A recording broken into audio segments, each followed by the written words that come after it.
السلام علیکم ورحمۃ اللہ وبرکاتہ۔ آج کے پوڈ کاسٹ میں ہمارے ساتھ شیخ خلیل الرحمان چشتی صاحب حافظ اللہ موجود ہیں۔ ماشاء اللہ شیخ کی کنسسٹنسی کو ماشاء اللہ سلام ہے۔ عرصے سے ہی شیخ دعوت کی فیلڈ میں ہیں اور پڑھنا پڑھانا لکھنا لکھانا ماشاء اللہ چلتا رہتا ہے۔ شیخ السلام علیکم ورحمۃ اللہ وبرکاتہ۔ وعلیکم السلام ورحمۃ اللہ۔ شیخ آپ سے الحمدللہ زندگی میں نے بھی اور بہت سارے لوگوں نے فائدہ اٹھایا ہے۔ اللہ آپ کی عمر میں آپ کی جان مال میں برکتیں دے، اور آپ کی ایک بڑی گہری نظر ہوتی ہے پولیٹیکل حالات پہ، جیو پولیٹکس پہ کرنٹلی جو چل رہا ہے۔ تو آپ نے میں نے چیز دیکھی ہے کہ آپ نے نا دین کو جو دنیا میں پولیٹیکل ایونٹس ہیں ان سے ڈائیورسڈ نہیں رکھا الحمدللہ، اور ان کے ساتھ ساتھ لے کے چلنا، پلس تزکیہ اور جو پولیٹیکل اسٹرگل ہے اس کو بھی ساتھ ساتھ لے کے چلنا، اور ان کی ڈائیکاٹمی میں بلیو نہ کرنا۔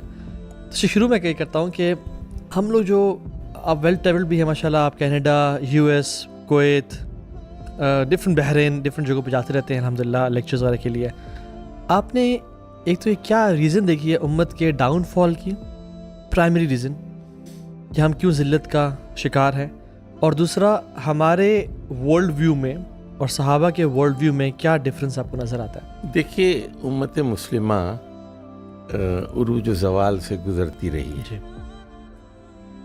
اور جیسے دوسری قوموں کا بھی ہوتا ہے، بنی اسرائیل بھی عروج و زوال سے گزری۔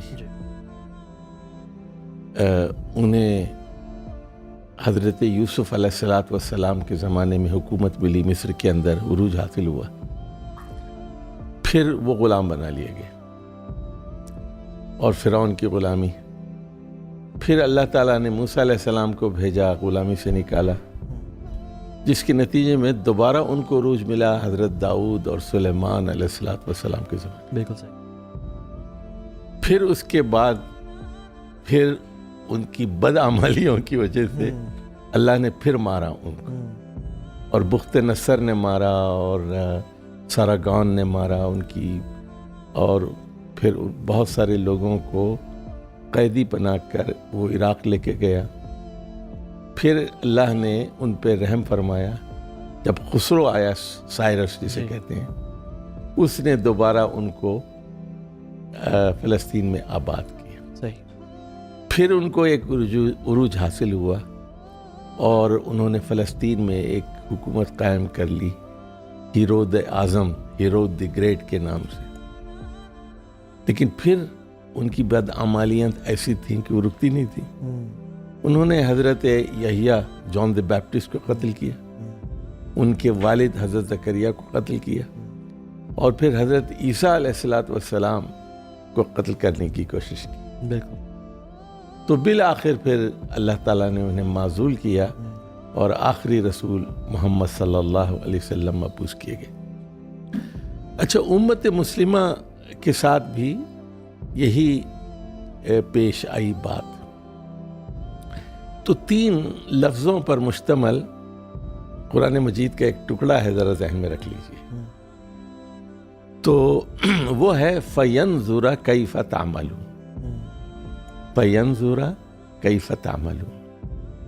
تو جب بنی اسرائیل نے حضرت موسیٰ سے کہا کہ ہمیں آپ سے بڑی امیدیں وابستہ تھیں، اب آپ آ گئے ہیں مصر، تو فرعون تو برابر ظلم کر رہا ہے، تو حضرت موسیٰ نے کہا کہ بہت جلد اللہ تعالیٰ آپ کو دشمن سے نجات دے گا، صبر کرو، اور تمہارے ہاتھ میں اقتدار آئے گا۔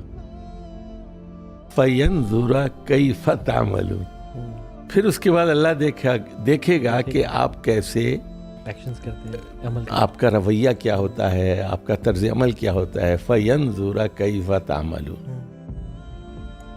تو اللہ تعالیٰ نے مسلمانوں کو بھی اقتدار دیا، اور مسلمانوں کے اندر 2 بڑے عظیم لیڈر پیدا ہوئے، اور رسول اللہ صلی اللہ علیہ وسلم کی تربیت یافتہ خاص لوگ، ایک حضرت ابوبکر صدیق اور دوسرے حضرت عمر بن خطاب رضی اللہ تعالی، جن کی نگاہ پوری دنیا پر تھی، جن کی نگاہ یعنی نہ صرف عربوں پر بلکہ دنیا کی ساری قوموں پر تھی۔ اچھا، میں یہاں جزوًا ایک بات آپ کو بتا دوں کہ آپ نے وہاں سورۃ المومن میں ایک مومن کا واقعہ پڑھا ہوگا. چیپٹر نمبر 40 قرآن کی 40ویں سورت ہے سورۃ المومن. فرعون کے ایک دربار میں ایک مومن تھا جو اپنا ایمان چھپائے ہوئے تھا. تو وہ تاریخ کا بہت بڑا عالم تھا. تاریخ کا بہت بڑا عالم تھا. اس نے کہا دربار میں کہ آپ موسیٰ علیہ السلام کو کیوں قتل کرتے ہیں؟ صحیح. اچھا اس نے کہا کہ آپ لوگوں نے عاد و سمود کا انجام نہیں دیکھا؟ اچھا آپ نے حضرت یوسف کے بعد کے ادوار نہیں دیکھے؟ آپ کیا کر رہے ہیں یہ؟ تو وہ پوری تاریخ گنواتا ہے. اچھا حضرت ابو بکر صدیق کا معاملہ یہ تھا کہ وہ ماہر علم انساب تھے اور رسول اللہ صلی اللہ علیہ وسلم کے ہم عمر تھے، 2 سال چھوٹے تھے. بڑی اچھا عرب کے ہر قبیلے کو جانتے.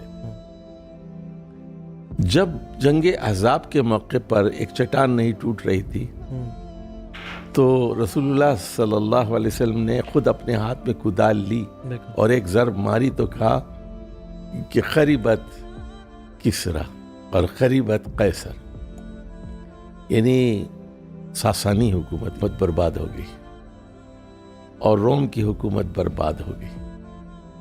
تو یہ ایک بہت بڑی پیشگوئی تھی اس وقت کی جو 2 بڑی سپر قوتیں تھیں، بائزینٹائنز اور ساسانی حکومت ایران کی.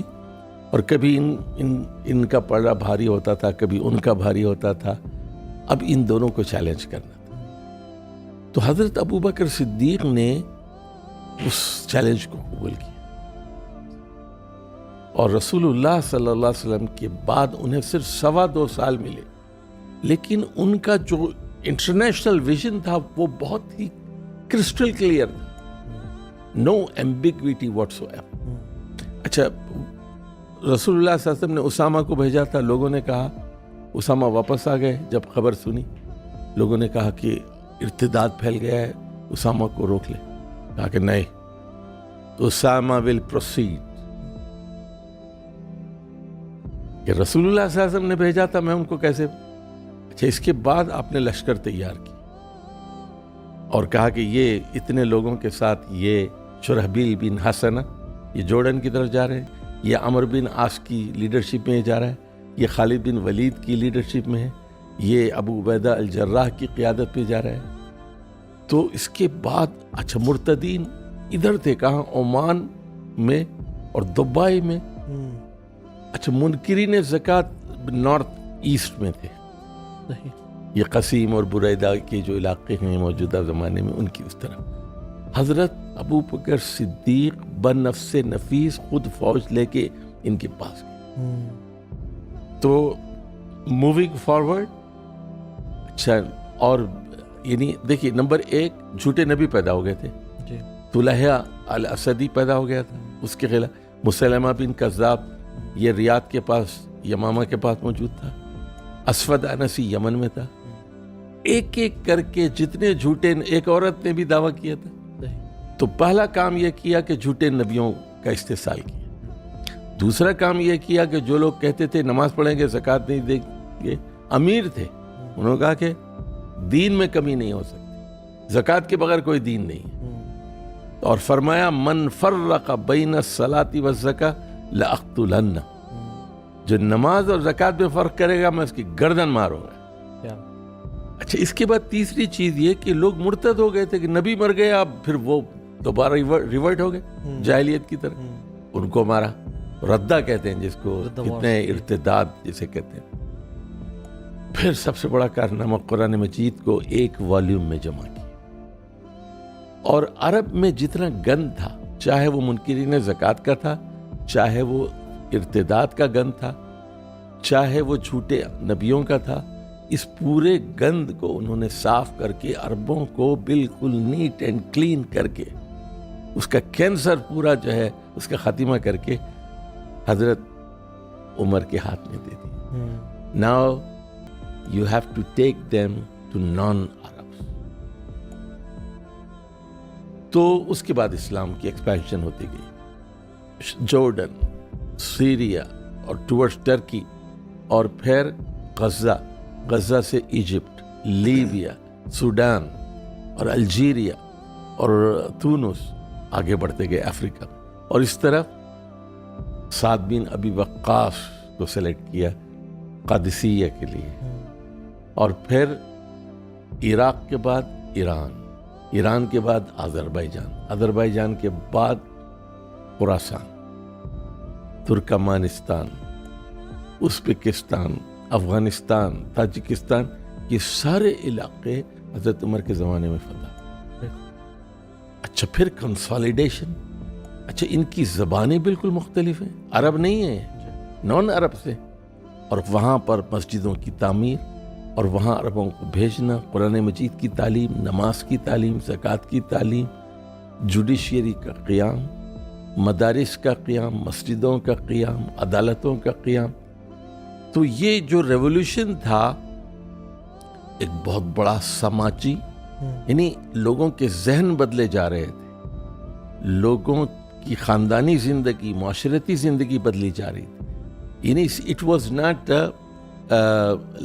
اے سمپل انویژن، جیسے دنیا میں پہلے بڑے بڑے انویڈرز آئے ہیں نا، جیسے سکندر اعظم تھا مثال کے طور پر، یا سائرس تھا، یا بخت نصر تھا۔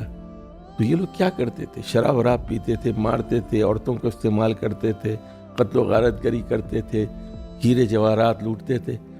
لیکن یہ کوئی اور ہی مخلوق تھی، یہ نبی کی تربیت یافتہ یہ لوگ تھے، صحابہ کرام تھے۔ انہوں نے یہ سادگی سے زندگی گزارتے تھے، آخرت کا خوف تھا، اور آخرت کے خوف کو، توحید کی دعوت کو یہ لوگوں کے دل و دماغ میں بٹھاتے تھے، اور کہتے تھے کہ ہم آپ سے برتر نہیں ہیں، ہم آپ کی طرح اللہ کے بندے ہیں، ہم آپ پر حاکم ضرور ہیں لیکن ہم خود اللہ کے محکوم ہیں، ہم اللہ کے بندے ہیں، آپ کے برابر ہیں۔ تو اس نے پھر ایسا ماحول پیدا کیا کہ لوگ خود بخود ان حکمرانوں کو دیکھتے تھے، مسلمان ہو جاتے۔ تو یہ ایک سماجی انقلاب بھی تھا، ایک مذہبی انقلاب بھی تھا، ایک سیاسی انقلاب بھی تھا، تو یہ ایک ملٹی ڈائمینشنل تبدیلی تھی، ملٹی ڈائمینشنل تبدیلی تھی۔ تو اس کے بعد پھر جب مسلمانوں کے ہاں زوال آیا تو اب اس کے بہت سارے اسباب ہیں، لیکن میں 3-4 بڑی چیزوں کی طرف آپ کی نشاندہی کرنا چاہتا ہوں۔ یونانی فلسفے کا اثر، جس کے نتیجے میں اعتزال کا فتنہ پیدا ہوا، معتزلی پیدا ہوا۔ اس سے بھی بڑا فتنہ تھا، وہ تھا کہ کوئی اسٹیٹ نہیں ہونا چاہیے، افراتفری ہو، اور یہ خوارج کا فتنہ تھا، اسٹیٹ ہی نہیں ہو، اور پھر آپسی جنگیں اور لڑائیاں اور یعنی بغاوتیں، ہر سردار باغی ہو جاتا تھا۔ اچھا پھر دنیا پرستی، لوگ عیاش ہوتے گئے، شراب میں اور عورتوں میں مگن ہوتے گئے، خود غرضی ان کے اندر آ گئی۔ وہ جو بندے تھے جو اللہ کے لیے اور لڑتے تھے اور آخرت کے لیے لڑتے تھے، اور انسانیت کو شرک سے بچانا، انسانیت کو ظلم سے بچانا، ان کا نصب العین تھا۔ یعنی صحابہ کرام اور بعد کے ادوار کے جو لوگ ہیں، ان کی حکومت کا جو بنیادی فرق ہے کہ صحابہ کرام نے جتنے علاقے فتح کیے ان کی غالب اکثریت مسلمان ہو، لیکن دیکھیے ہندوستان کی مثال لے لیجئے آپ، یہاں ایبک یعنی تغلق نے حکومت کی، اور ایبک نے کی، اور التمش نے کی، اور غیاث الدین بلبن نے حکومت کی، مغلوں نے حکومت کی، غوریوں نے کی، اور یعنی غزنویوں نے کی، کتنے لوگوں نے حکومت نہیں کی، لیکن وہ علاقے وہاں آپ دیکھیں ہندوستان میں اس وقت 16-17% مسلمان ہیں۔ بنگال یعنی بنگال کو چھوڑ دیجئے اور پاکستان کے علاقے کو چھوڑ دیجئے، تو ایسا کیوں ہوا؟ وہ اسی لیے کہ ان کی ترجیح اول وہ نہیں تھی جو صحابہ کرام۔ اچھا اب یعنی جن حالات میں ہیں، اس میں یہ ہوا ہے کہ مغرب نے عسکری بالادستی حاصل کر لی۔ اچھا ہمارے ساتھ کیا ہوا؟ ہم نے جہاد کو چھوڑ دیا اور قرآن مجید کو اور حدیث نبوی کو چھوڑ دیا، ہم اصل سے دور ہوتے گئے۔ اچھا اب جہاد کو جب چھوڑ دیتے ہیں، دیکھیے صحابہ کرام بنفس نفیس خود لڑتے تھے، یعنی سعد بن ابی وقاص خود لڑتے تھے، کمانڈر تھے نا، خالد بن ولید وہ خود لڑتے تھے، ابو عبیدہ الجراح خود لڑتے تھے، عمر بن عاص خود لڑتے تھے۔ اب یہاں پر یہ ہوا کہ بادشاہ ہے، ان کی فوج ہے، یعنی شاہی خاندان کے لوگ یعنی جہاد نہیں کرتے جی، تو یہ بھی، اور وہ لوگ پھر شراب اور شباب اور عیاشی اور پیسہ اور دولت، ہیرے جواہرات، سونا چاندی جمع کرنا، کوئی درویشی اور سادگی نہیں تھی۔ اور مغرب نے ہماری اس غفلت سے فائدہ اٹھایا اور انہوں نے بڑی ترقی کی۔ اچھا انہوں نے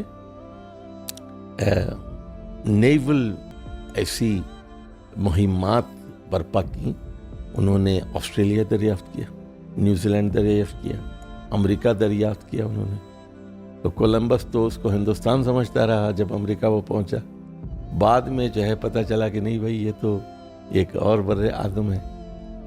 تو اس کے بعد پھر وہ اسٹیم انجن ایجاد کر لیا، ریلوے ایجاد کر لیا، فورسز ایجاد کر لیا، انہوں نے ہوائی جہاز ایجاد کر لیا، گاڑی ایجاد کر لی، پیریوڈک ٹیبل ایجاد کیا، ایٹمز اور ایلیمنٹس اور کمپاؤنڈس اور ویلنسیز، طب کے میدان میں بڑی کامیابیاں حاصل کی، بایو کیمسٹری میں کامیابیاں حاصل کی۔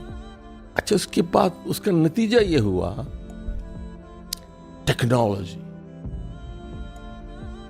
ٹیکنالوجی نے مسلمانوں کو پوری طرح مفلوج کر دیا،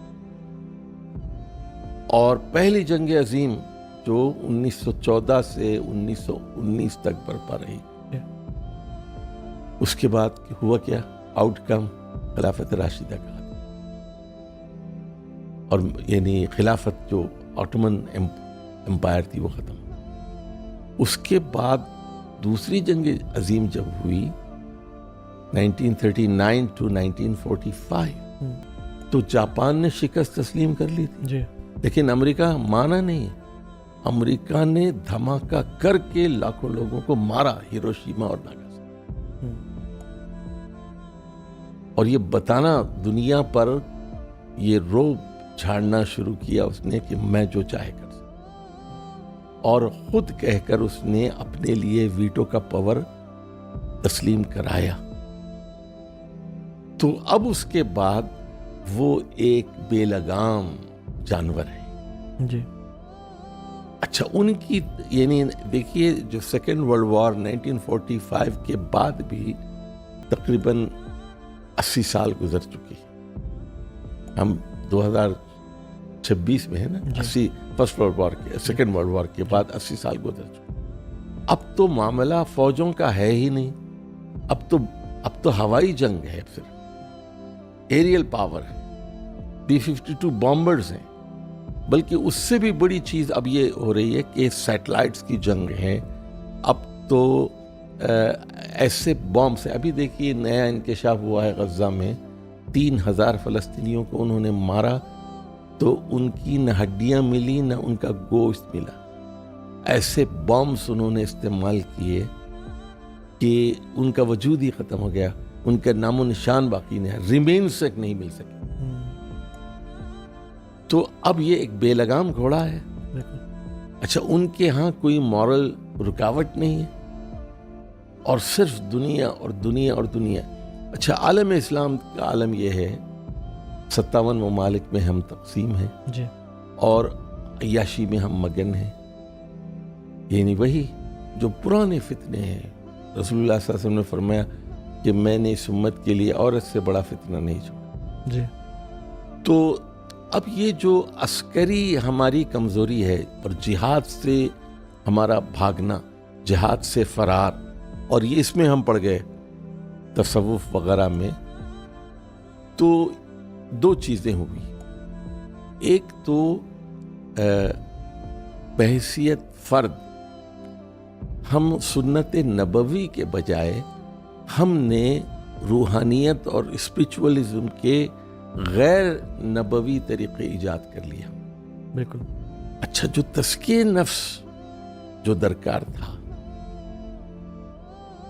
اور دل کی صفائی کہ ہر کام جو بھی کریں ہم وہ صرف اللہ کو خوش کرنے کے لیے، جس کو ہم اخلاص نیت کہتے ہیں۔ حدیث میں جو بات کہی گئی کہ دل میں ایک لوتھڑا ہے، اگر وہ سدھر جائے تو سارا جسم آپ کا صحیح و سلامت رہتا ہے۔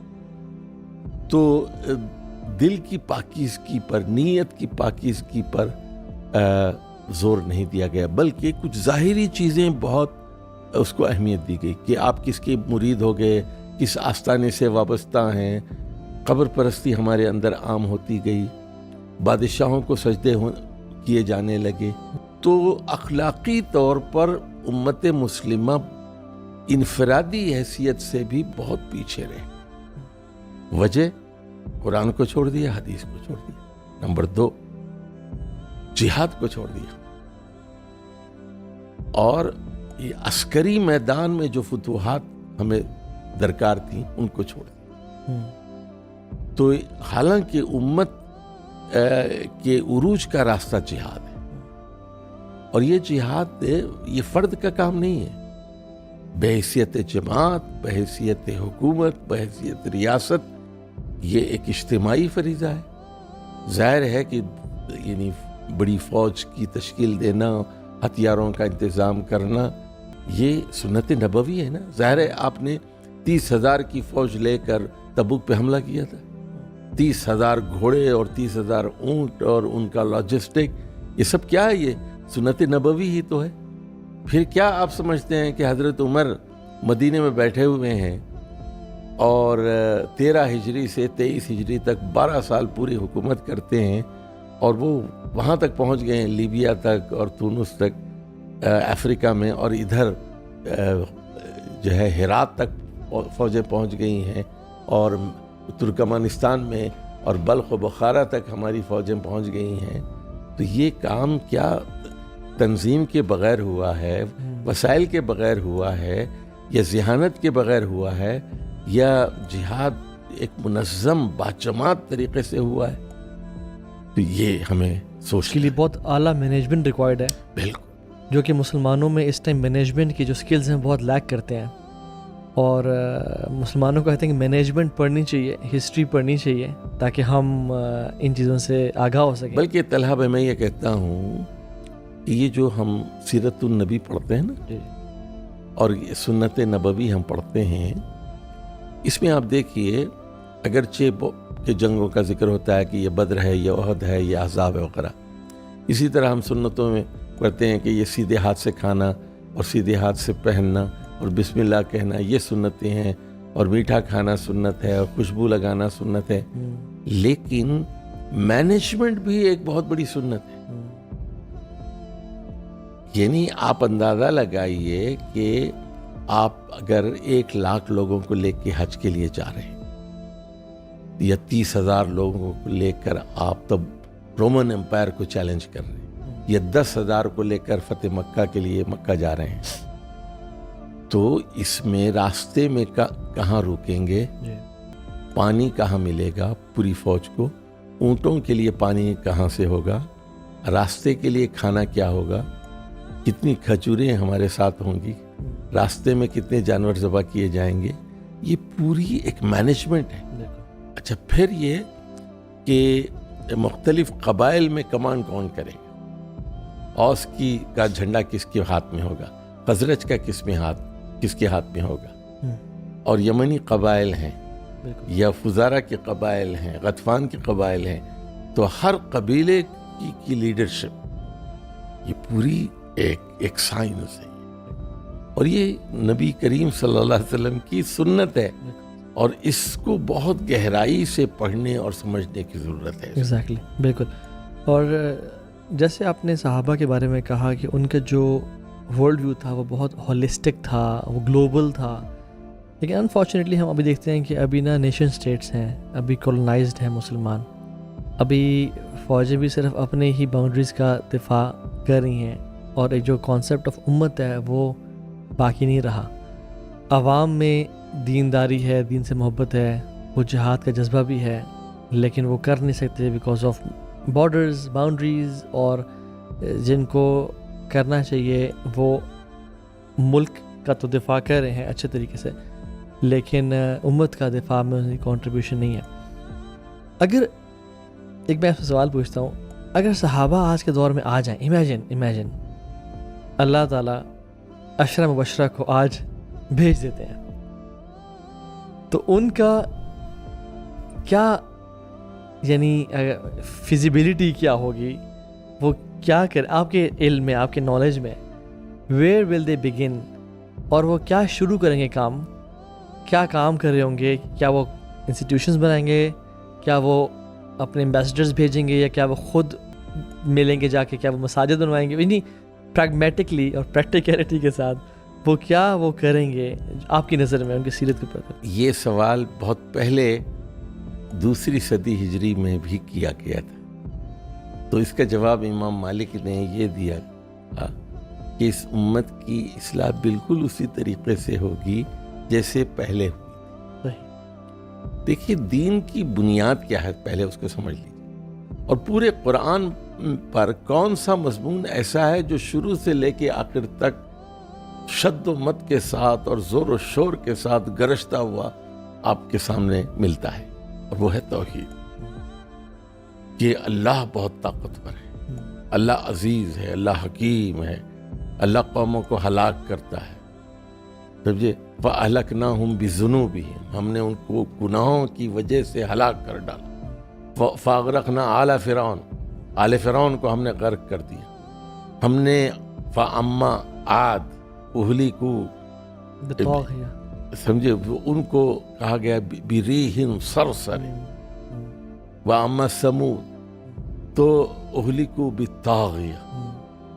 تو یہ بار بار قرآن مجید بتاتا ہے کہ اللہ کی توحید، اور وہ غیر اللہ کا مذاق اڑاتا ہے، دوسرے خداؤں کا نام نہاد جھوٹے خداؤں کا مذاق اڑاتا ہے.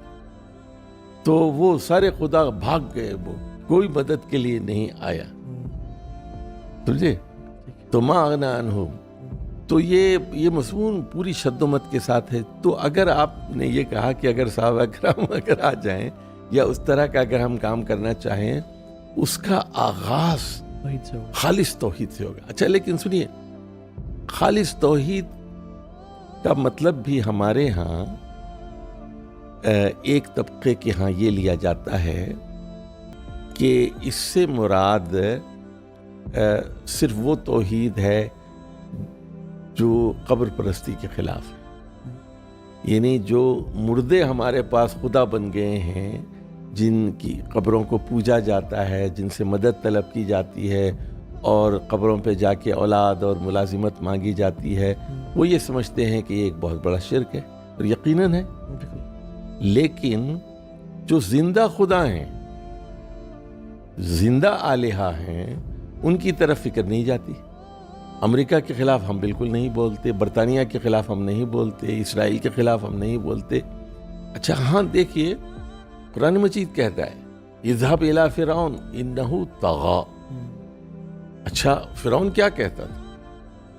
فرعون نے کہا انا ربکم الاعلی، میں تم لوگوں کا سب سے بڑا حاکم ہوں، رب ہوں. رب کا مطلب یہاں حاکم ہے، سوورین ہوں میں. اور اس نے حضرت موسیٰ سے کہا لئن اتخذت الہا غیری لأجعلنک من المسجونین. سورہ شعراء کی یہ آیت ہے کہ اے موسیٰ اگر تم نے میرے علاوہ کسی اور کو الہ مانا تو میں تمہیں جیل میں ڈال دوں گا. تو دیکھیے انبیاء علیہ السلام کا جو مقابلہ ہوا ہے وہ 2 قسم کے شرک سے ہوا ہے. ایک شرک تو وہ تھا کہ نیک لوگوں کے بت بنا کر پوجے گئے، مرے ہوئے لوگ تھے جی، جیسے یہ ود اور سوا، یغوث، یعوق اور نصر، یہ 5 بت تھے، یہ 5 نیک لوگ تھے جی. تو نیک لوگوں کے بت بنا کر ان کو پوجا گیا، ان کے آستانے بنائے گئے، یہ مرے ہوئے لوگ تھے. اور دوسرے خدا وہ تھے جن کو چیلنج کیا گیا، وہ زندہ تھے، وہ جو حاکم تھے، حکمران تھے. تو یعنی اب ایک طبقہ صرف وہ مرے ہوئے کے پیچھے پڑا ہوا ہے، وہ بہت اچھا ہے، وہ بھی بہت بڑا فتنہ ہے، خصوصاً یہ اولیاء کے نام پہ ہمارے ہاں جو قبر پرستی شروع ہوئی ہے، فقیری اور سارے تو ہاں، لیکن جو اس وقت دنیا پر جن کا غلبہ ہے، بالخصوص امریکہ اور برطانیہ اور فرانس اور روس، تو روس نے کہ افغانستان پہ قبضہ کر لیا تھا اور کتنی مسلم ریاستوں پہ قبضہ کر لیا تھا، اور امریکہ تو پورے مڈل ایسٹ میں دندانہ رہا ہے، آپ جانتے ہیں. تو اس کی طرف زیادہ ہماری توجہ نہیں، بلکہ ہمارا جو دشمن ہے وہ بہت چالاک. ایک بات ذرا سمجھنے کی ہے کہ جس طرح مسلمان فرقہ پرستی میں مبتلا ہوئے، ہمارے ہاں دو بڑے گروہ تو ہو گئے، سنی اور شیعہ کے، اسی طرح 16ویں صدی میں 1517 میں مارٹن لوتھر پیدا ہوا اور اس نے چرچ کے خلاف بغاوت کی، جس کے نتیجے میں اینگلیکن چرچ اور پروٹسٹنٹس پیدا ہوئے. اور اس کے تقریباً 25 سال بعد سوئٹزرلینڈ میں جان کیلوین نے بھی تحریک شروع کی. اس کا نتیجہ یہ ہوا کہ فرانس جو کیتھولکس کا گڑھ تھا اور اب بھی ہے، وہاں 20,000 پروٹسٹنٹس کو مارا گیا، اور پورا یورپ اس آگ میں جلتا گیا. یعنی پروٹسٹنٹس اور کیتھولکس کے درمیان بڑی جنگیں ہوتی رہی. لیکن بالآخر اچھا، دوسری چیز جو یورپ میں ہوئی، نیشنلزم. یعنی انگریزوں اور فرانسیسیوں کے درمیان جنگ رہی، وہ اپنے آپ کو برتر سمجھتے تھے. پھر فرانس اور اسپین کے درمیان جنگ ہوئی، پھر انگریزوں اور اسپینش کے درمیان جنگ ہوئی، اٹالینز سے جنگ ہوتی رہی. تو پہلی جنگ عظیم میں بھی آپ دیکھیں گے کہ جرمن قوم، اور دوسری جنگ عظیم میں بھی وہ اپنے آپ کو بہت برتر سمجھتے تھے، ہٹلر وغیرہ.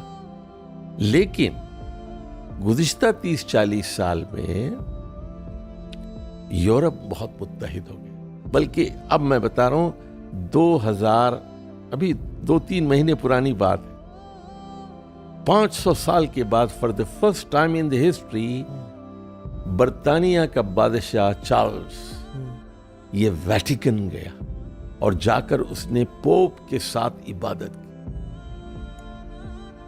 وہ لوگ جو باہم دست و گریباں تھے، جنہوں نے قتل کیے اور یعنی خونریزی ہوئی 500 سال تک. چارلز، اچھا دیکھیے، تو یہ ایک بہت بڑی تبدیلی. یورپین یونین ایک بہت بڑی قوت بن گئی. نیشنلزم کو انہوں نے خربات کہہ دیا. اس کے برخلاف وہی مغرب ہمیں پٹی پڑھا رہا ہے کہ تم جو ہے تم الگ قوم، یعنی بلوچی تم الگ قوم ہے، تم کو ہم الگ ملک بنا کے دیتے ہیں. یہ پشتون الگ قوم ہے، عرب الگ قوم ہے، کویتی الگ قوم ہے، ایرانی الگ قوم ہے، سوڈانی الگ قوم ہے، مصری الگ قوم ہے. وہ خود متحد ہو رہے ہیں اور ہم کو وہ پٹی پڑھا رہے ہیں کہ تم الگ الگ، اور اس کو ہم نے قبول کر لیا ہے. تو اچھا، پھر یہ کہ یہ جو نیشنلزم کو، اس کے خلاف اقبال نے کہا نا کہ ان تازہ خداؤں میں نیا سب سے وطن ہے، جو پیرہن اس کا ہے مذہب کا کفن. تو امت مسلمہ کے اندر ایسی لیڈرشپ موجود نہیں ہے جو انہیں اتحاد کی طرف دعوت دے. دیکھیے، کچھ اچھی خبریں بھی ملتی ہیں ہمیں، 2-4. مثال کے طور پر سعودی عرب اور پاکستان نے ایک معاہدہ کر لیا دفاعی، بڑی اچھی چیز ہے. اچھا، ترکی اور پاکستان نے ایک معاہدہ کیا، بڑی اچھی چیز ہے. اچھا، اسی طرح سنیے، ایک آج سے کوئی 40 سال پرانی بات ہے کہ 3 ملکوں نے اتحاد کر لیا تھا اور پاسپورٹ اور فوج ایک، وہ مصر، یمن اور شام. اچھا، لیکن یہ 6 مہینے بھی نہیں چل سکا. کیوں؟ ہمارا دشمن بڑا چالاک تھا. اس نے فوراً کہا کہ یہ نہیں ہونا چاہیے، اگر یہ مل جائیں گے تو ہماری شامت آ جائے. تو ہر ملک میں ان کے لوگ بیٹھے ہوئے ہیں اور وہ ہمیں واچ کر رہے ہیں. دیکھیے، ایک بات میں اور بتانا چاہتا ہوں کہ یہ جو مغرب کی بالادستی کی میں نے بات کی کہ کہ مغرب کے پاس اسلحہ ہیں اور جدید ترین ہیں اور بڑی تعداد میں ہیں. بہت زیادہ ان کے پاس جنگی جہاز ہیں اور بحری بیڑے ہیں. بامبس بہت ساری موجود ہیں ان کے یہاں. میزائلس ان کے یہاں بہت موجود ہیں. ٹینکس ان کے پاس بہت موجود ہیں. نئے نئے جو ہے ہتھیار وہ ہر سال مارکیٹ میں لے آتے ہیں. لیکن بات یہاں ختم نہیں ہوتی. یہ عسکری بالادستی نہیں ہے صرف، بلکہ وہ آ کر ہر ملک کے پائے تخت میں بیٹھتے ہیں کہ ہم جس طرح کہیں اس طرح بجٹ بناؤ. یہ سعودی عرب کے کیپٹل ریاض میں بیٹھ کے کہتے ہیں نصاب تعلیم ہم بنائیں گے. یہ اسلام آباد میں آ کے کہتے ہیں کہ آپ سلیبس سے سورہ توبہ کی آیت نمبر 28 29 یہ نکال دیجیے. آپ اچھا سنیے، آپ IMF کا وفد آتا ہے، چیف جسٹس آف پاکستان سے ملتا ہے. IMF کا وفد آ کر کور کمانڈر سے ملتا ہے.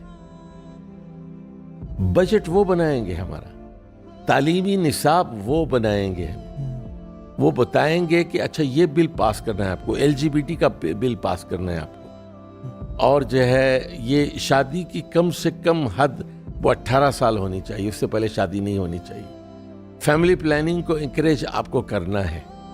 عورتوں کو آپ یہ رائٹس دینے ہیں.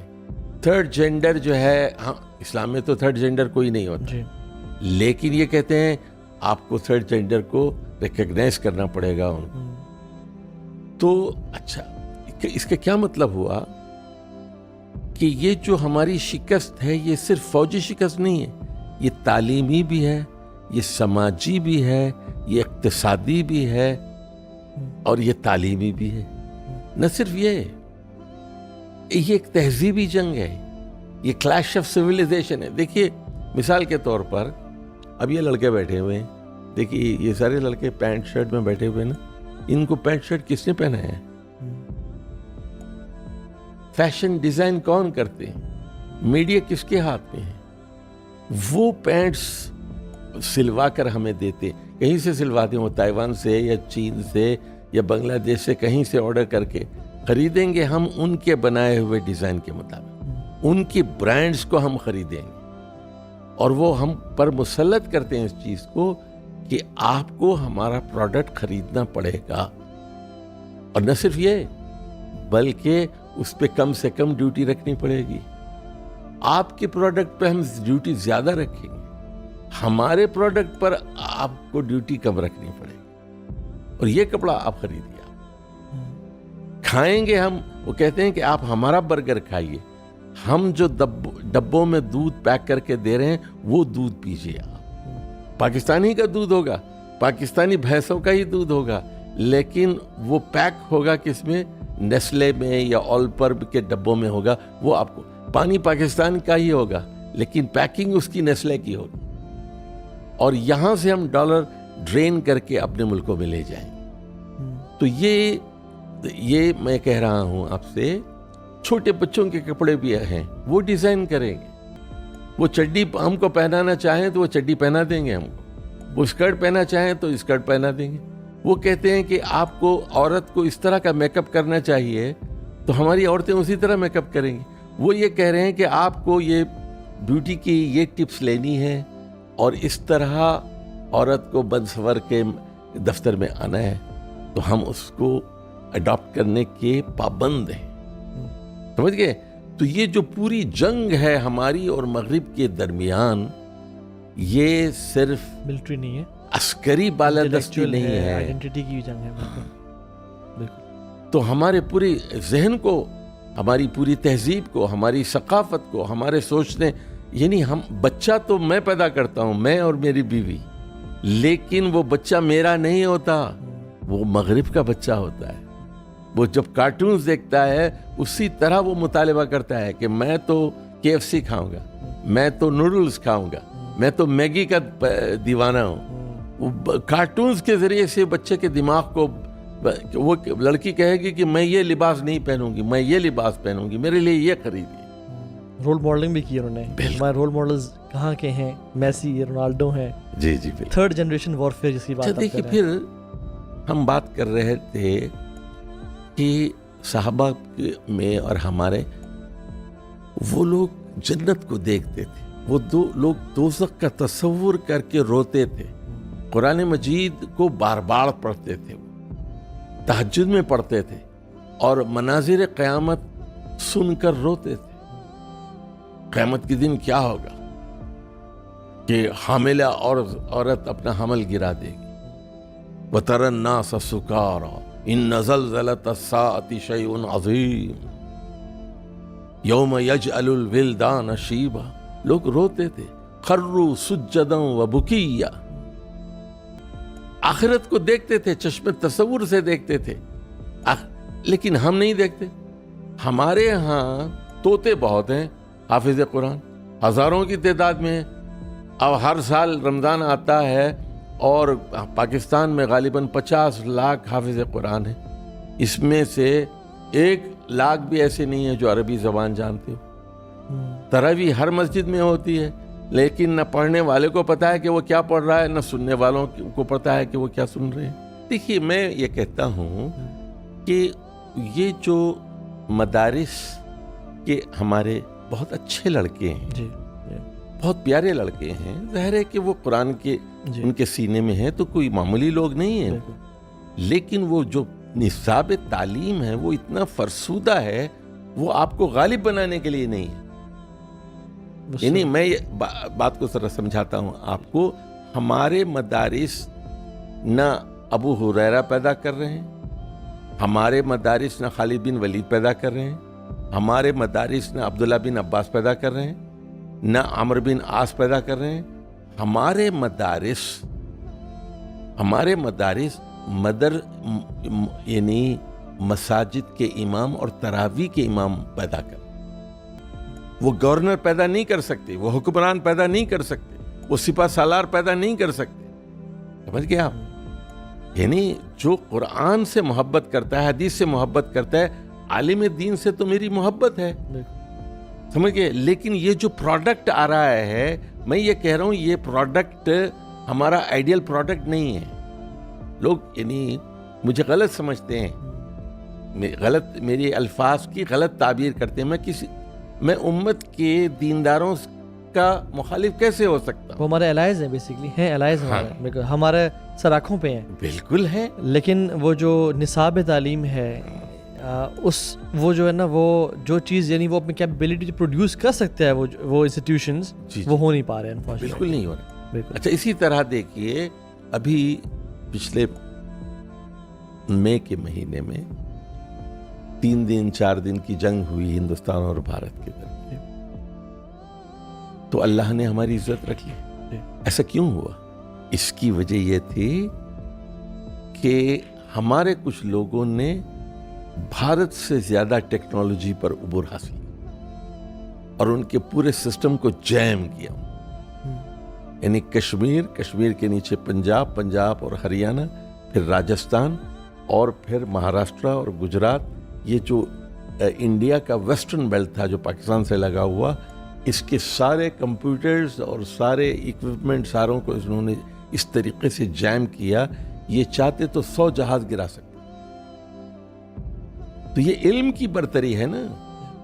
دیکھیے درخت اپنے پھل سے پہچانا جاتا ہے نا. آپ کا پروڈکٹ کہاں جا رہا ہے, آپ جو چیزیں پیدا کر رہے ہیں وہ کہاں جا رہے ہیں. چاہیے آپ ذرا یونیورسٹیز کی بات کر لیں.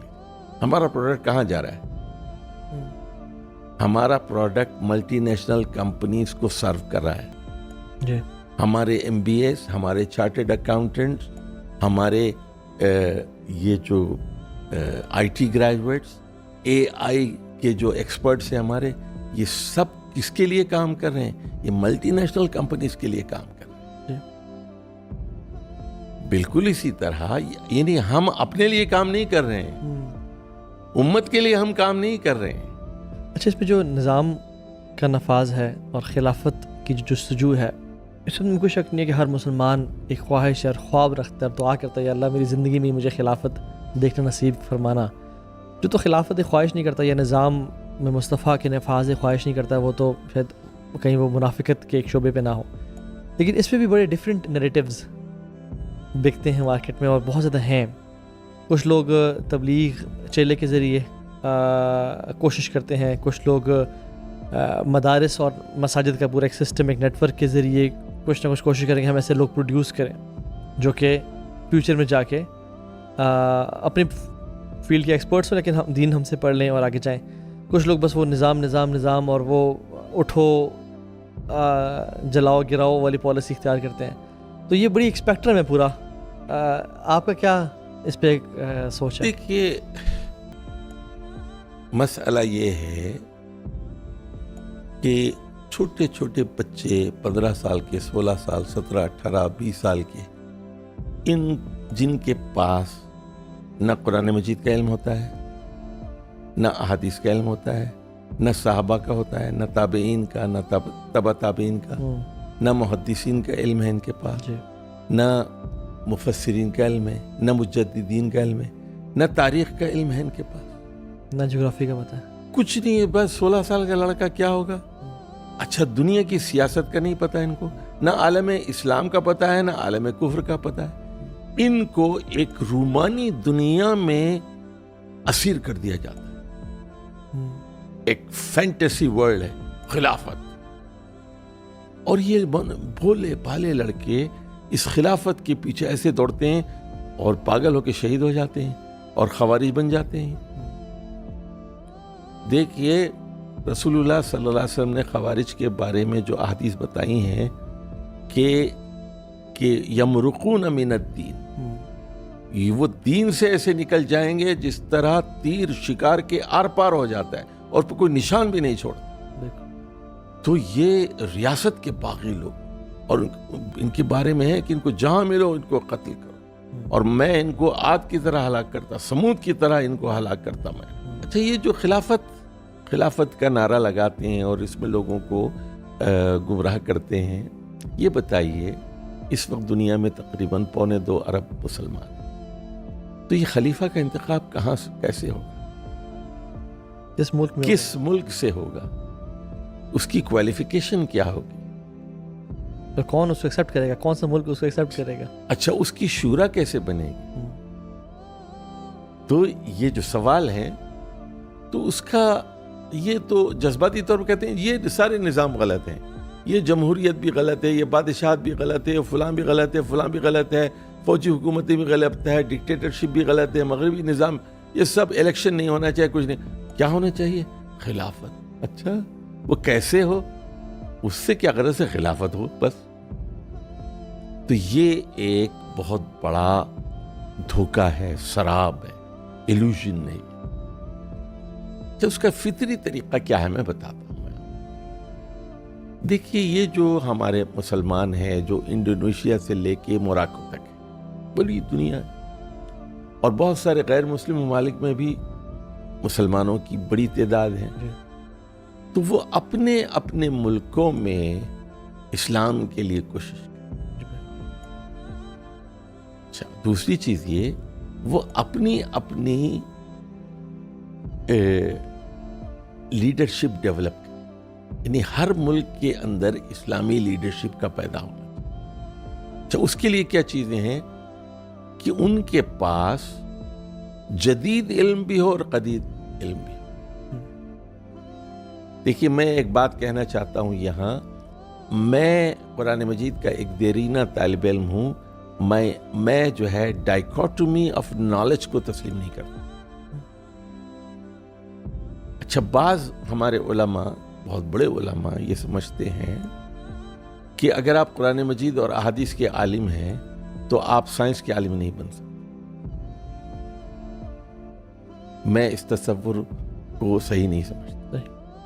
میں یہ کہتا ہوں، ٹھیک ہے، ہر آدمی تو نہیں ہو سکتا، لیکن بڑے علماء، اور تاریخ میں ایسے بڑے بڑے لوگ گزرے ہیں جو اس طرح کا علم رکھتے تھے. آپ کے پاس سائنس کا بھی علم ہونا چاہیے، آپ کے پاس ٹیکنالوجی کا بھی علم ہونا چاہیے. یعنی اب جہاد صرف، یعنی صحابہ کرام جہاد کرتے تھے نا، تو آج کے زمانے میں اگر صحابہ جہاد کریں گے وہ تلوار سے اور اونٹوں پہ اور گھوڑوں پہ جہاد تو نہیں کریں گے. بالکل. وہ آج کریں گے جہاد تو F-16 پہ کریں گے, بالکل. وہ B-52 بامبرز پہ ہوں گے, وہ جو ہے وہ A-17 پہ ہوں گے, وہ یہ سمجھے. تو جو ماڈرن چیزیں ہیں اس کے مطابق وہ کام کریں گے. وہ AI ٹیکنالوجی کو استعمال کریں گے, وہ سیٹلائٹ ٹیکنالوجی کو استعمال کریں گے, وہ کیمیکل ویپنز اور نیوکلیئر ویپنز کو استعمال کریں گے. تو اب یہ کہنا کہ جی ہم تو صرف عربی زبان کے ماہر تیار کر سکتے ہیں, تفسیر اور حدیث کے ماہر تیار کر سکتے ہیں, اور پھر اپنی فقہ کے ماہر تیار کر سکتے ہیں, اور یہ ناممکن ہے, تو یہ سوچ خود بہت ہی معذرت خانہ ہے.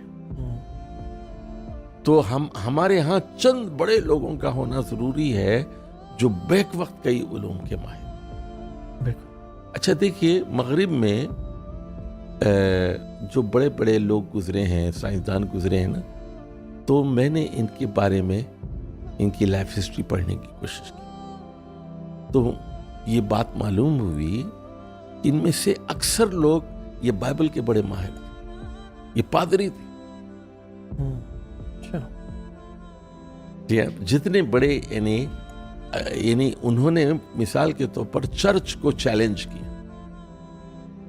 مثال کے طور پر وہ پہلا آدمی جس نے چرچ کے لوگ یہ سمجھتے تھے کہ زمین کے اطراف سارے پلانٹس گھوم رہے ہیں, اس نے چرچ کے علماء کے اس نظریے کا رد کیا اور کہا نہیں, سورج کے اطراف سارے پلانٹس گھوم رہے ہیں. تو آج سے 400 سال پہلے یہ ایک بہت بڑی یعنی اچیومنٹ تھی. اچھا, ہاورڈ کا نام آپ نے سنا ہے. یہ ہاورڈ کون تھا؟ یہ ایک بہت بڑا پادری تھا, یہ جس نے ایک بہت بڑی یونیورسٹی کی بنیاد رکھی. تو کیا انہوں نے صرف وہاں بائبل کو پڑھایا؟ پادری تھا نا. تو اب یہاں انفیکٹ یہ مسلم بغداد سے اور اسپین اندلس انسپائر ہو کے یہ لوگ یہاں پہ آئے تھے, اور وہاں پہ یہ سارے نالج پڑھائے جاتے تھے. تو یہ دیکھیے پاکستان میں بھی یہ جو جامعۃ الرشید کا تجربہ ہے, جی میں سمجھتا ہوں کہ بہت اچھا تجربہ. بالکل. اور اس طرح یعنی تمام لوگوں کو چاہیے کہ اپنی یونیورسٹیز میں کئی فیکلٹیز کھول دیں, لیکن اسلام غالب رہے اس میں. جی. توحید, آخرت, یہ جو اور رسول کریم صلی اللہ علیہ وسلم سے محبت اور سنت کا اتباع, یہ تمام چیزوں پر حاوی رہے, غالب رہے. لیکن وہ اچھے ڈاکٹرز بھی ہوں, اچھے انجینئرز بھی ہوں, وہ اچھے IT ایکسپرٹس ہوں, وہ یعنی اقتصاد کے ماہرین ہوں, وہ ملٹری ایکسپرٹس ہوں, اسٹریٹجک امور کے وہ ماہر ہوں, فارن پالیسی ان کو آتی ہو ان کو.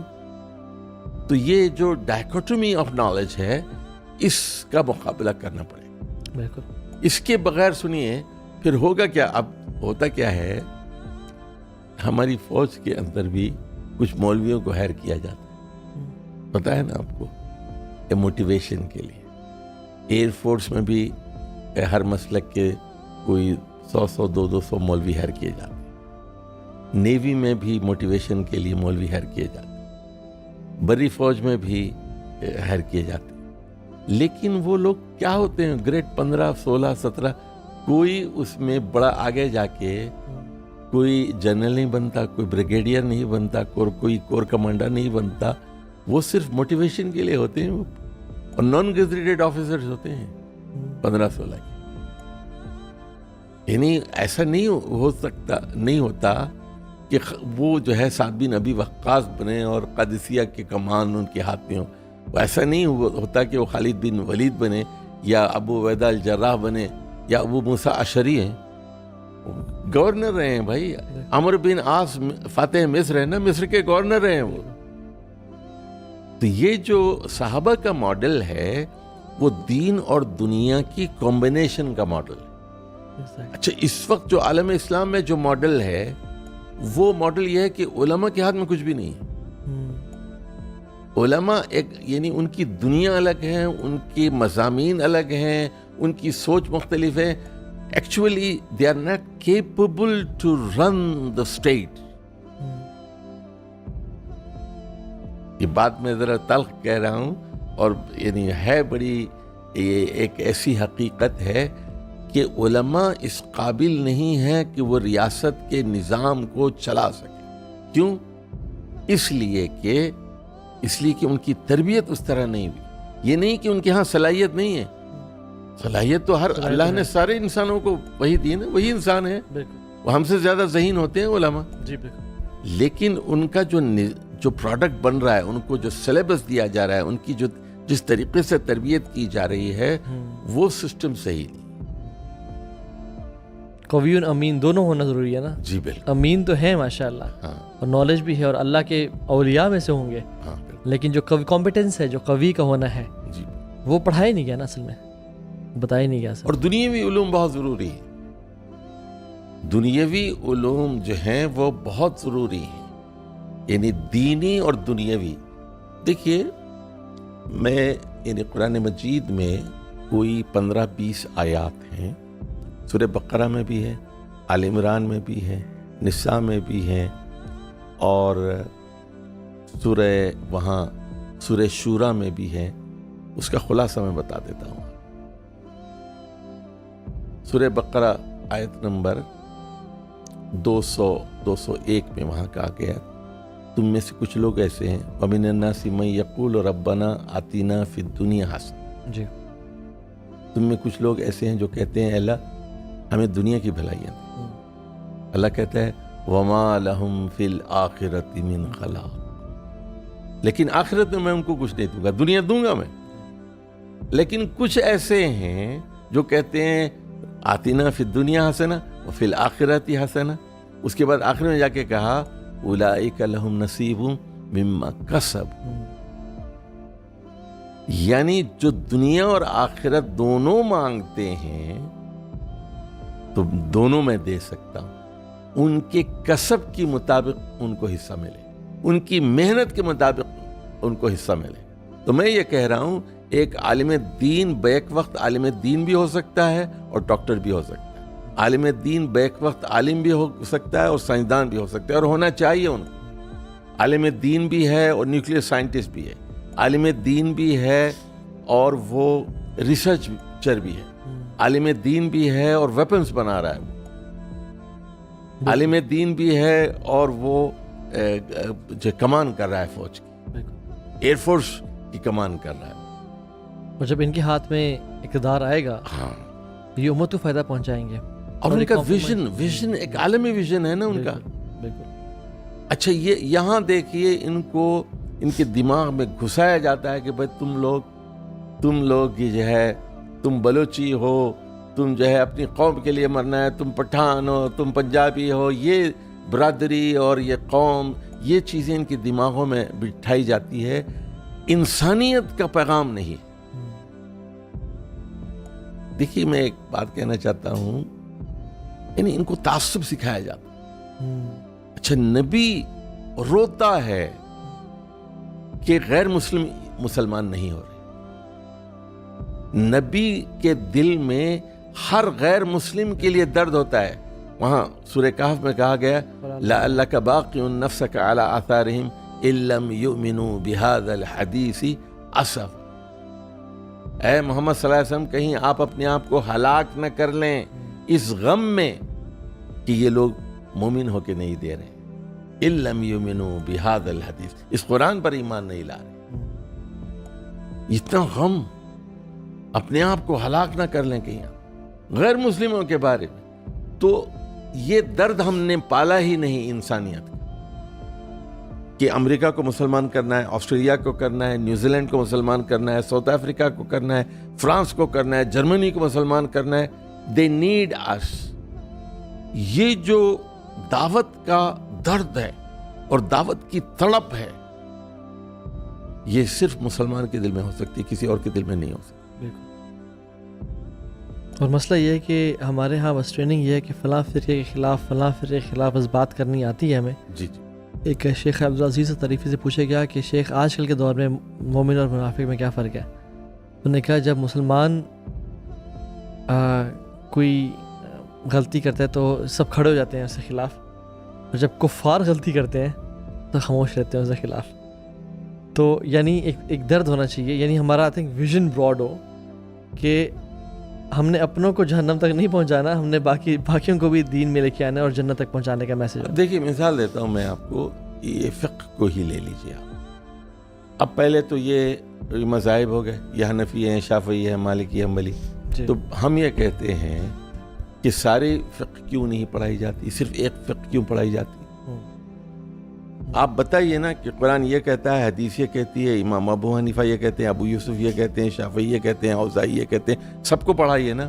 اور اس میں راجح چیز یہ ہے، اس کو پریفرنس دینا چاہیے، ان کی رائے یہاں پر یہ زیادہ قرآن و سنت سے قریب تر ہے. ایسا کیوں نہیں پڑھاتے آپ؟ ایک مذہب کیوں پڑھا رہے ہیں؟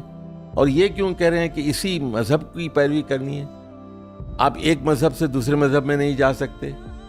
یہ خود ہم نے اپنے اوپر خود ساختہ پابندیاں عائد کر لی ہیں نا. ہم خود غور نہیں کریں گے، ہم خود جو ہے تولیں گے نہیں، پرکھیں گے نہیں، اور اپنی رائے قائم نہیں کریں گے. یہ کیا سوچ ہے؟ یہ جو پوری سوچ ہے، اس نے امت مسلمہ کو معذور کر دیا، کرپل کر دیا.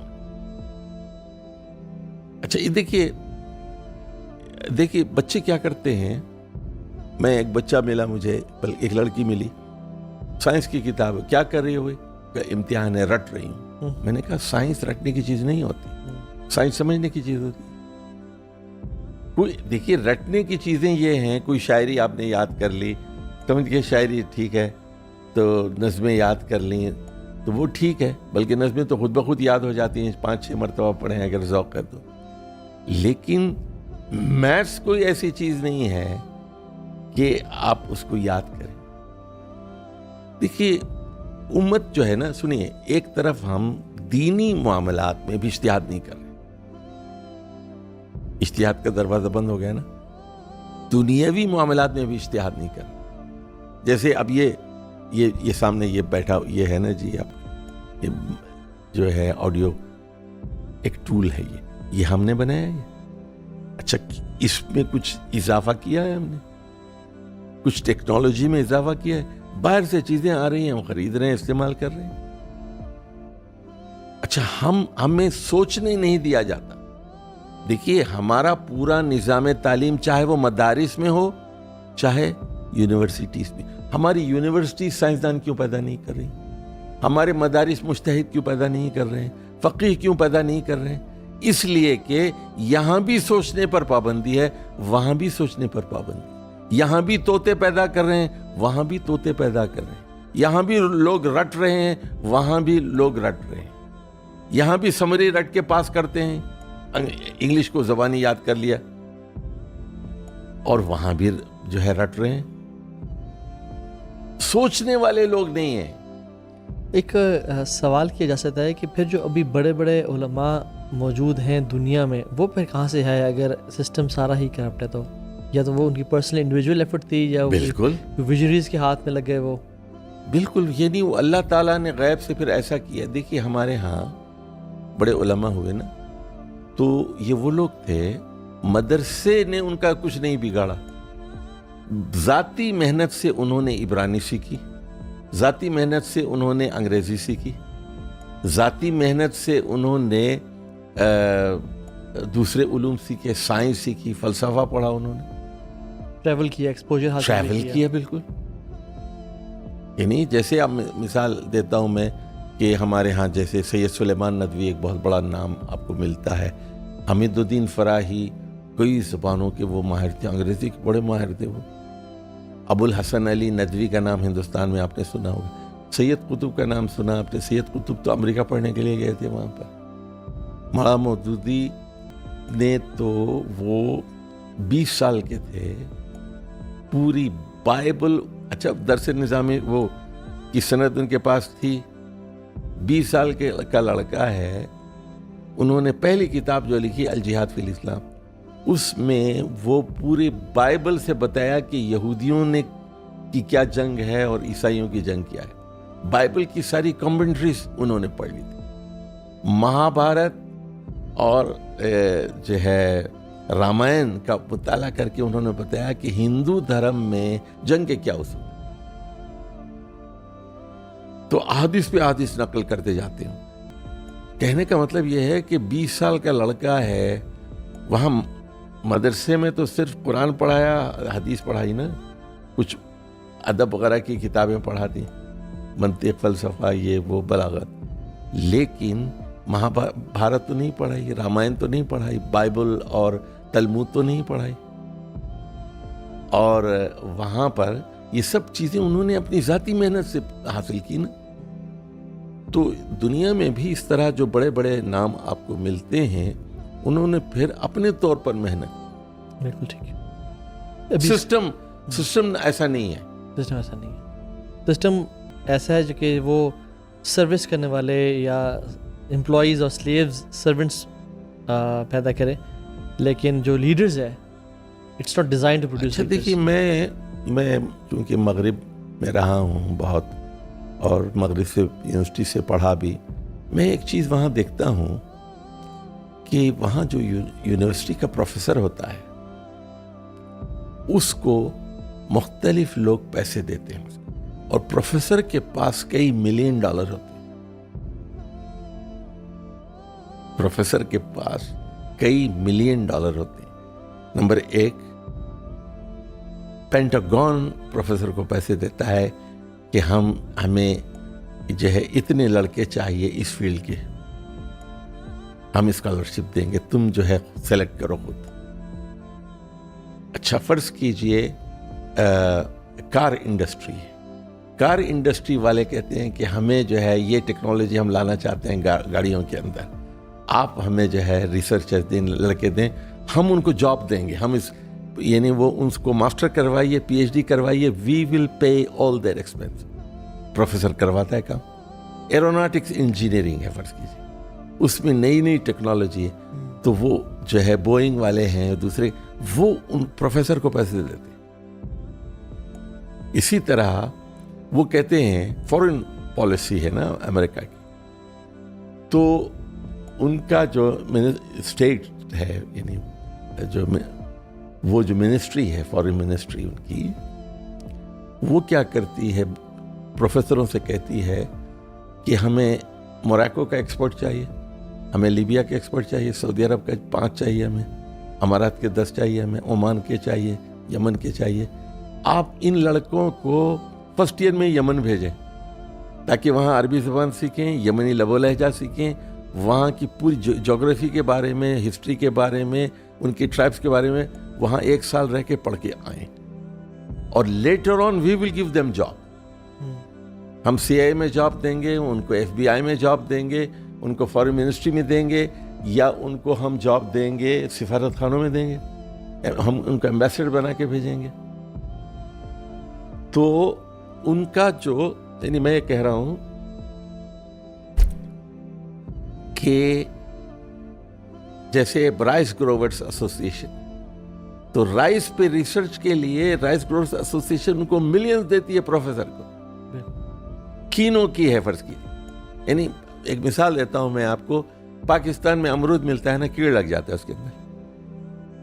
بھائی کوئی امرود اگانے والا پیسے نہیں دیتا کہ بھائی کوئی ریسرچ کر لے کہ یہ بغیر کیڑے کے ہمیں امرود دو، ایک ویرائٹی نکال کے دکھاؤ. تو وہاں ہوتا یہ ہے، مغرب کی کامیابی کا ایک راز یہ ہے کہ وہ جو پروڈکٹ تیار کر رہے ہیں وہ اپنی نیڈ کے مطابق پروڈکٹ تیار کر رہے ہیں، اس کے لیے فنڈنگ کر رہے ہیں وہ لوگ. اچھا ہماری یہ جو، یعنی ہم کیا پروڈکٹ تیار کر رہے ہیں، ہم یونیورسٹی سے کلرک پیدا کر رہے ہیں ہم لوگ، یا ملٹی نیشنل کمپنیز کا پروڈکٹ تیار کر رہے ہیں، یا پھر مسجدوں کے لیے ہم تراویح کے امام پیدا کریں. یہ امام سن لیجئے، ان کی آپ جمعے کے خطبے دیکھیے، آپ اس کی کوالٹی دیکھیے. جمعے کے خطبے میں قرآن مجید کا فہم بالکل نہیں ہوتا، یعنی 12 جمعے تک ایک مولوی صرف داڑھی کے اوپر تقریر کرتا ہے. یعنی خاندانی نظام کے بارے میں ہمارے یعنی جمعے کے خطبے نہیں ہوتے، سیاسی نظام کے بارے میں کوئی جمعے کا خطبہ نہیں ہوتا، معاملات اور لین دین کے بارے میں کوئی خطبہ نہیں ہوتا، سود کے بارے میں خطبے نہیں ہوتے، جائیداد کی تقسیم کے بارے میں کوئی خطبہ نہیں ہوتا، بیٹیوں کو حصہ دینا چاہیے نہیں ہوتا، بیوی کو مہر دینا چاہیے اس بارے میں خطبے نہیں ہوتے، نماز کی کوالٹی کیسے بہتر بنائی جا سکتی ہے، نماز کی روح، یہ خطبے نہیں ہوتے۔ خطبوں کو دیکھیے ہماری مسجد میں، ہر مسلک کے مولویوں کو دیکھیے، کیا ہوتا ہے وہ؟ نہ ان کے پاس کوئی پیغام ہے دینے کے لیے، نہ ان کے پاس کوئی ویژن ہے ان کے پاس، یعنی ان کا پروڈکٹ بہت ہی ناقص پروڈکٹ ہے۔ اچھا گورنمنٹ بھی کہہ رہی ہے ٹھیک ہے، وہ ان کو اپنے کرنے دو، ہم مداخلت کیوں کریں؟ حالانکہ گورنمنٹ کو کنسرن ہونا چاہیے، گورنمنٹ کو فنڈز دینا چاہیے ان کو، تاکہ اپنے مطلب کا پروڈکٹ نکالے، سمجھے؟ یونیورسٹیز کو بھی فنڈنگ کرنی چاہیے تاکہ کہ وہ ایک کارآمد پرزے معاشرے کے لیے تیار ہو جائے۔ اس میں ہم یہ بالکل ڈینائی نہیں کرے کہ اللہ کی مدد سے فتح آتی ہے اور اللہ کی مدد، لیکن اصل میں ہم یہ کہہ رہے ہیں کہ وَأَعِدُّ لَهُم مُسْتَطَاعَةً مِّن قُوَّةٍ، قوت تیار کرو، اسباب کا تو استعمال کرنا اور وہ تو ہمارا کام ہے۔ اللہ کے نبی نے بھی دعا کے ساتھ ساتھ اسٹریٹجی بنائی۔ وہ جو قاعدہ ہے نا جو سورہ رعد میں کہا گیا، ان اللہ لا یغیر ما بقوم حتی یغیروا ما بانفسہم، کہ اللہ تعالیٰ کسی قوم کی حالت کو اس وقت تک نہیں بدلتا جب تک کہ وہ اپنی حالت کو خود نہیں بدلتے۔ تو یہ جو میں کہہ رہا ہوں کہ ہمارا سسٹم آف ایجوکیشن، چاہے وہ یونیورسٹیز کا ہو چاہے وہ مدارس کا ہو، یہ اس کا تعلق اسٹیٹ سے بالکل نہیں ہے، یہ ایک انڈیپینڈنٹ ایک نظام ہے، کھوکھلا سسٹم ہے، اور وہ ایک رٹنے والا سسٹم ہے، یہ طوطا سسٹم ہے۔ اس میں لوگوں کو، بچوں کو یہ انکریج نہیں کیا جاتا کہ کوئی نئی چیز پیدا کر کے دکھاؤ، کچھ نئی سوچ کر کے دکھاؤ، کچھ ایجاد کر کے دکھاؤ، بلکہ کوئی ذہین لڑکا ہوتا ہے اس کو دبا دیا جاتا ہے، اس کو کچل دیا جاتا ہے۔ تو ہمارے بچوں میں قوت اشتہاد پیدا نہیں ہوتی، ہمارے بچے جو ہے کوئی کریٹیو مائنڈ نہیں ہوتا ان کے اندر، نئی چیز پیدا نہیں کر سکتے، وہ لکیر کے فقیر بنتے ہیں ہمارے بچے۔ یہ ہے یعنی مغرب میں اور ہمارے اندر جو فرق ہے۔ اچھا وہ ایجوکیشن کو اپنی بالادستی کے لیے استعمال کر رہے ہیں، ہم نہیں کر رہے ہیں۔ وہ غالب قوم ہے نا، ڈومیننٹ ہے دنیا کے اندر، یہ ہے بنیاد۔ اور یہ آپ بڑے دکھ سے کہہ رہے ہیں، یعنی اصلاح کی نیت سے کہہ رہے ہیں، تنقید کی نیت سے نہیں کہہ رہے۔ وہ اپنے تنقید برائے تنقید کیا ہے؟ دیکھیے پوری امت سے ہماری محبت ہے، یہ محمد صلی اللہ علیہ وسلم کی امت ہے، یعنی ہم کسی کے خلاف نہیں ہیں۔ تو مجھے یہ بات ذرا سمجھے، امت کا درد ہے، ہم تو امت ہی کا ایک فرد ہیں، علماء ہمارے محبوب ہیں اور دینی طبقہ ہمارا محبوب ہے، یونیورسٹی کے لوگ ہمارے محبوب ہیں، یہ محمد صلی اللہ علیہ وسلم کی امت ہے۔ ہم اس کا عروج دیکھنا چاہتے ہیں اور ان کو جنت میں بھی دیکھنا چاہتے ہیں، اللہ ان سے راضی ہو جائے۔ اور لیکن یہ ان کے اندر وہ، ہم یہ کہتے ہیں کہ ایسی روحانیت ہو جو رسول اللہ صلی اللہ علیہ وسلم کی سنت کے مطابق ہو اور صحابہ کے مطابق ہو، ایسی روحانیت نہ ہو جو بعد والے دور کی ہو۔ دیکھیے ہمارے ایڈیل ابو بکر اور عمر رضی اللہ تعالیٰ عنہما ہیں، ہمارے ایڈیل عشر مبشرہ ہیں، ہمارے ایڈیل حضرت عثمان اور حضرت علی، یہ بعد والے نہیں ہیں۔ میں نے ایک شعر لکھا ہے کہ کسی منصور کے نہ سرمت کے، ہم مقلد ہیں بس محمد کے صلی اللہ علیہ وسلم۔ تو ہمارے دیکھیے ہمارے لیے مثالی لوگ کون ہیں؟ تو ہم نے اپنے جو آئیڈیلز ہیں ان کو ہم نے چھوڑ دیا۔ اچھا ان کو پڑھتے بھی نہیں، ان کو سمجھنے کی کوشش بھی نہیں کرتے نا۔ اچھا میں صحابہ کرام کو جب بھی پڑھتا ہوں، وہ بڑے پریکٹیکل لوگ تھے، بڑے پریکٹیکل لوگ تھے۔ ایک مثال دیتا ہوں میں آپ کو، رسول اکرم صلی اللہ علیہ وسلم نے چند صحابہ کو حضرت عمرو بن عاص رضی اللہ تعالیٰ عنہ کی قیادت میں اردن کی طرف بھیجا۔ اور وہاں برف پڑتی ہے, سردی بہت ہوتی ہے.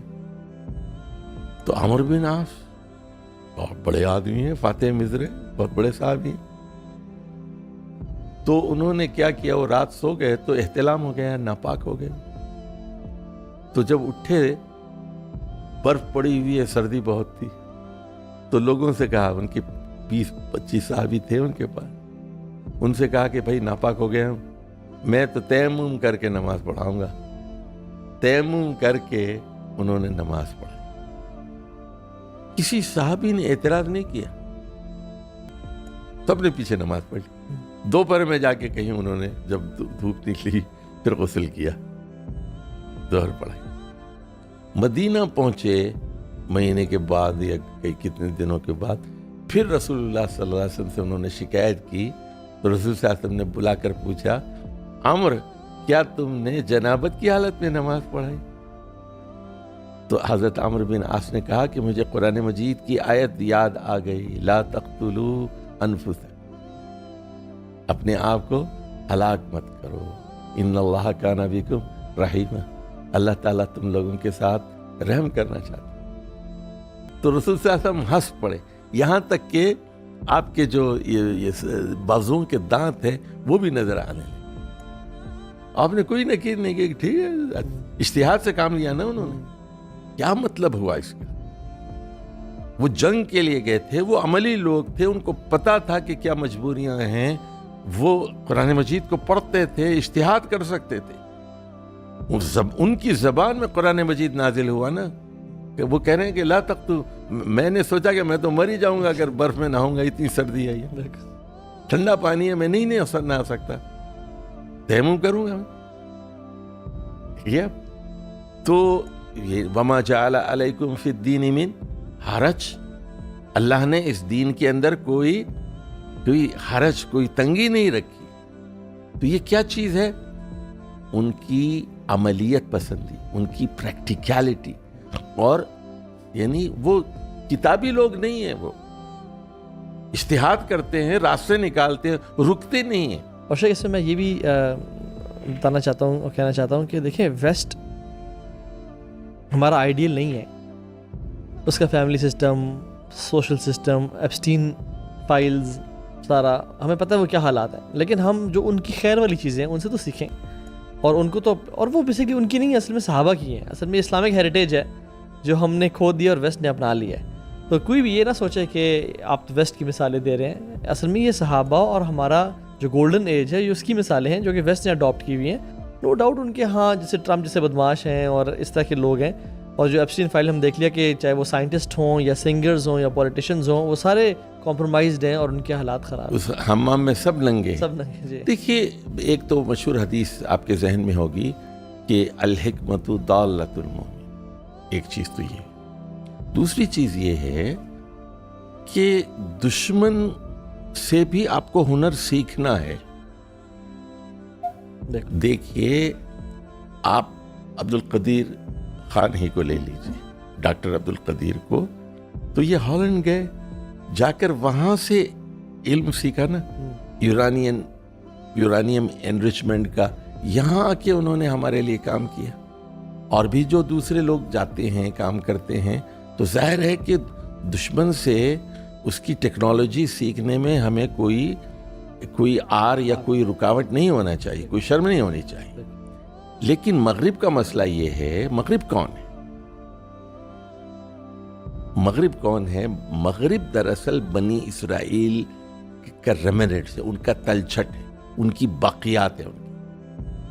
یہ وہ لوگ ہیں. سنیے, آپ ذرا پریشان ہوں گے نا کہ کیسا مغرب ہے کہ کتے کے بارے میں کہتے ہیں کتا مر گیا تو روتے ہیں, بلی کو پالتے ہیں, بلی کو نہلاتے ہیں, کتے کو نہلاتے ہیں, اس کو ڈاکٹر کے پاس لے جاتے ہیں, انجیکشن دلاتے ہیں, بڑے جانور دوست ہیں.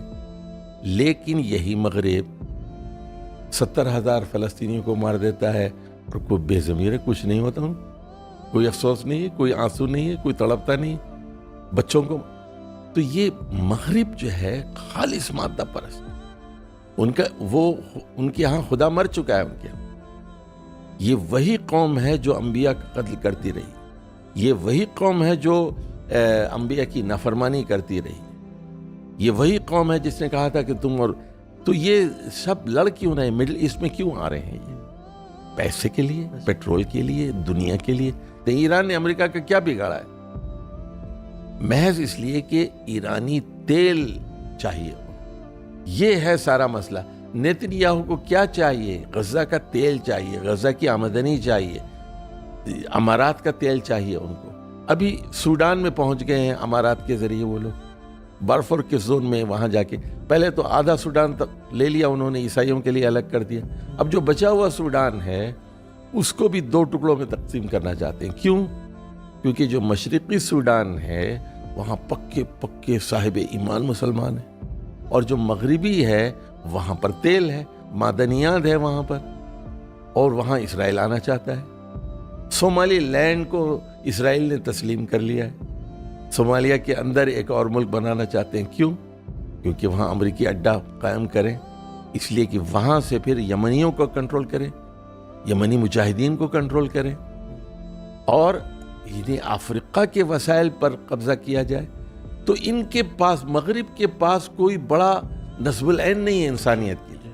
انسانیت کو کیا دے سکتے ہیں؟ کیا فیملی سسٹم دے سکتے ہیں؟ نہیں. بچوں کی محبت دے سکتے ہیں؟ بیوی کی، شوہر کی محبت دے سکتے ہیں؟ کیا یہ خاندان دے سکتے ہیں؟ نہیں. یہ کیا کریں گے؟ ہومو سیکشولیٹی کو پروموٹ کریں گے، یہ لیسبینزم کو کریں گے، گیز کو پروموٹ کریں گے، شراب کو پروموٹ کریں گے، ڈرگس کو پروموٹ کریں گے. یہ ایپسٹین وغیرہ یہ سب چیزیں کیا ہے؟ یہ صحیح ہے. تو مغرب کے پاس نہ جنت ہے، نہ خدا ہے، نہ آخرت ہے، نہ جواب دہی کا کوئی تصور ہے. خالص مادہ پرست لوگ. ان کے لیے دیکھیے قرآن مجید میں وہاں آیات آئی ہیں وہ کہ اللہ تعالیٰ اس میں وہ کہتا ہے کہ میں ان لوگوں کو ایک آدمی کی مثال ہے. پھر 2-3 آیات میں اس کی تفصیل بیان کی. اس کے بعد کہتا ہے اس آدمی کی طرح ان قوموں کی مثال ہے. پہلے ایک آدمی کی مثال دی، پھر اس کے بعد پوری قوم کی مثال. ایک آدمی تھا جس کو ہم نے اپنی آیات سے نوازا تھا، اور ہم چاہتے تھے کہ ان آیات کے ذریعے سے اس کو بلند کریں، رفعنا بہا. لیکن وہ زمین سے چمٹ گیا. اخلدہ الی اللہ، آسمان کی بجائے زمین سے چمٹ گئے. اس کی مثال اس کی سی ہے کہ آپ اس پر حملہ کریں تب بھی وہ ہانپتا ہے اور تھوک نکلتا ہے، رال ٹپکتی ہے. اگر اس کو آپ چھوڑ دیں تب بھی وہ یلہث، ان تترکہ یلہث، اور وہ زبان سے تھوک نکالتا ہے اور ہانپتا ہے. کی کیا زندگی ہے؟ اس کے کیا نسل ہے؟ اس کو چاہیے گوشت اور ہڈی چاہیے. تو اس کے بعد اللہ تعالیٰ فرماتا ہے کہ اللہ کی آیات کو جھٹلانے والی قوموں کا حال بھی اس آدمی کی طرح ہے. تو مغرب، یہ پوری تصویر ہے بنی اسرائیل کی اور مغرب کی، کہ ان کو صرف کیا چاہیے؟ اور ہڈی اور گوشت چاہیے. اس کے علاوہ انسانیت کو یہ کچھ نہیں دے سکتے. نہ یہ اخلاقیات دے سکتے ہیں، نہ خاندانی نظام دے سکتے ہیں، نہ آخرت دے سکتے ہیں، نہ جنت دے سکتے ہیں، نہ ان کی زندگی میں سکون ہے. ان کے پاس دینے کے لیے کیا ہے؟ آج ہم سوتے ہیں نا، اتنی اچھی نیند آتی ہے. آیت الکرسی پڑھ کے سوتے ہیں، قل هو اللہ احد پڑھ کے سوتے ہیں، قل اعوذ برب الفلق اور ناس پڑھ کے سوتے ہیں. اللہ کو یاد کرتے ہیں، اللہ تجھ سے ملنا ہے، ملاقات کرنی ہے. ایک مومن، اس کا ایک نصب العین ہے، اللہ ہم سے راضی ہو جائے، اللہ ہم سے خوش ہو جائے، اللہ کو ہم دیکھیں گے، اللہ تیرے وعدوں پر پورا یقین ہے. ان اللہ لا یخلف المیعاد. لیکن مغرب کے پاس کیا ہے؟ اچھا دیکھیے، جہاں یہ گئے ہیں فساد کیا انہوں نے. دیکھیے بینکاک گئے ہیں، پروسٹیٹیوشن عام کر دی. سری لنکا گئے ہیں، پروسٹیٹیوشن. دبئی گئے ہیں، پروسٹیٹیوشن. فلپین گئے ہیں، پروسٹیٹیوشن. جاپان گئے ہیں، شراب، پروسٹیٹیوشن، رقص اور میوزک اور ڈانس اور اوریانی اور فحاشی. اس کے علاوہ مغرب کے پاس دینے کے لیے کیا ہے؟ دیکھیے ایک اور بات ذرا سمجھ لیجئے مغرب کا سب سے بڑا دشمن پتہ ہے کون ہے؟ بتائیے کہ مغرب کا سب سے بڑا دشمن کون ہے؟ کون؟ آپ بتائیے۔ اسلام، محمد مصطفیٰ صلی اللہ علیہ وسلم۔ اسی لیے ان کے کارٹون بناتے ہیں۔ یعنی یہ مغرب وہی ہے جس نے حضرت یحییٰ کو قتل کیا۔ یہ مغرب انہی کے باپ دادا نے حضرت عیسیٰ علیہ السلام کو قتل کی کوشش کی اور اس کے بعد کہا سینہ ٹھوکے انا قتلنا المسیح ابن مریم، ہاں ہم نے عیسیٰ ابن مریم کو قتل کیا۔ اور اب یہ محمد صلی اللہ علیہ وسلم کے پیچھے ہیں، انہی کے لیے کارٹون بنتے ہیں، انہی کی تہذیب سے یہ نفرت کرتے ہیں یہ لوگ۔ ابھی ڈونلڈ ٹرمپ کہہ رہا ہے نا، یورپ میں آ کے اس نے کہا میں یورپ آتا ہوں، لندن آتا ہوں، فرانس آتا ہوں تو میں نے تو یورپ بالکل بدل گیا ہے۔ ابھی برطانیہ کے ایک وزیر نے بھی ایک بات کی ہے، تو وزیر اعظم برطانیہ نے کہا کہ آج کی خبر ہے کہ تم معافی مانگو اس پر، کہ یہاں ہم وہ ڈونلڈ ٹرمپ نے کہا آ کے ان لوگوں کو بھڑکا کے گیا ہے۔ وہ کہتا ہے کہ میں لندن آتا ہوں تو ہر طرف حجابیز نظر آتے ہیں، مجھے کالے نظر آتے ہیں، مجھے گورے کہاں غائب ہو گئے، ہماری تہذیب کہاں چلی گئی، یہاں تو جو ہے پردہ نظر آ رہا ہے، مجھے نقاب نظر آ رہے ہیں، اسکارف نظر آ رہے ہیں، ہمارے لوگ کہاں گئے۔ اور اس کو سبحان حمدانی کہنے پہ بڑا تکلیف بھی تھی۔ تو کہنے کا مطلب یہ ہے کہ مغرب جو ہے اچھی طرح جانتا ہے کہ ان کے سب سے بڑے حریف محمد صلی اللہ علیہ وسلم، اور ہمارے لیے نمونہ اور مثال اور سارے کائنات کے لیے رحمت محمد مصطفیٰ صلی اللہ علیہ وسلم۔ اللہ قبول فرمائے، بہت ہی اچھا انالیسس کیا آپ نے، بس اللہ تعالیٰ ہم سب کو عمل کی توفیق دے۔ یہ باتیں تو کہی جا چکی، لکھی جا چکی، علم موجود ہے لیکن عمل کی بڑی کمی ہے اس امت میں۔ اللہ تعالیٰ ہم سب کو عمل کی توفیق دے۔ جزاک اللہ خیر صاحب، بہت شکریہ، بارک اللہ فیک، جزاک۔